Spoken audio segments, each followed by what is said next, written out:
It's 2 in the morning. Your mind has locked onto a single, terrifying thought about the future, and your chest tightens.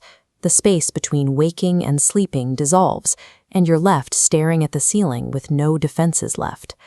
Many of us have received a well-meaning text or seen a decorative pillow quoting Philippians 4:6, "Do not be anxious about anything." But when these words arrive as a simple command to stop worrying, they often fail. Instead of peace, they produce shame. Take Alina. She had been a Christian for 20 years, led small groups, and served her church, yet her anxiety was so severe she sometimes couldn't leave her house. The advice she received from those she respected was always the same: just trust God more, or believe bigger. There is something devastating about being told to stop feeling what you cannot control. This approach fails because it misdiagnoses the problem. Anxiety is your brain's attempt to solve an unsolvable problem. Something is uncertain: a relationship, a diagnosis, or a financial hurdle. So your mind locks on to that uncertainty and starts running calculations. What if this happens? How will I survive if that happens? The cycle continues because the future never becomes certain enough to satisfy the part of your brain that needs to feel safe. The biblical instruction isn't a broken promise. Rather, the way we typically read it as a simplistic prohibition is what fails us. The Apostle Paul wrote these words while facing his own execution in a Roman prison cell. He has been beaten, shipwrecked, and abandoned.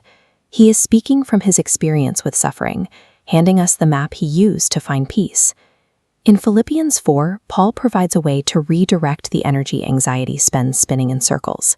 He is showing us exactly where to put the weight we are carrying. He tells us to present our requests to God with thanksgiving. This is not a command to manufacture happiness when a marriage is broken or a diagnosis is bad. Thanksgiving is a deliberate act of remembrance.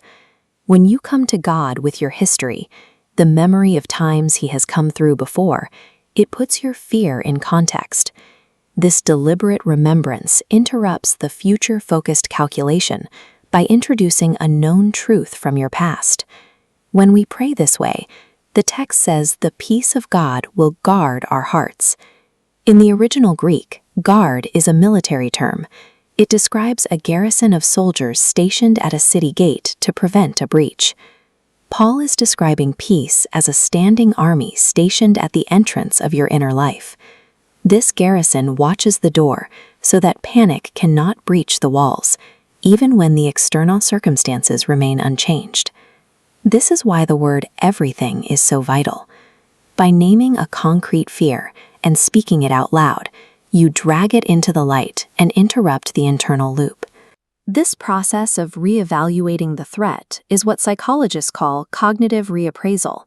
This spiritual practice is not a replacement for medicine or professional counseling. God provided us with therapists and medicine as resources for stewardship. The peace of God serves as the foundation of security that holds you while you do the hard work of clinical healing.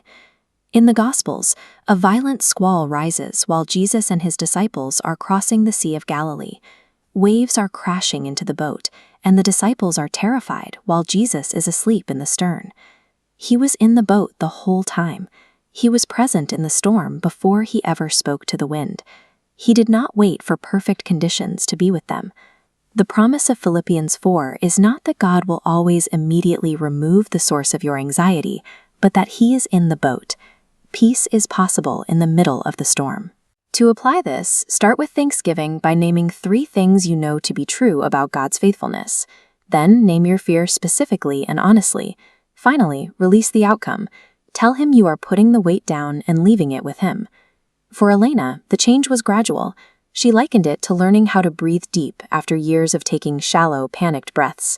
Slowly, she found that the panic no longer had full access to her mind. Anxiety tells you that you are alone and that your fear is the truest thing about your life. But peace comes when you stop trying to produce your own certainty and hand the unsolvable calculation over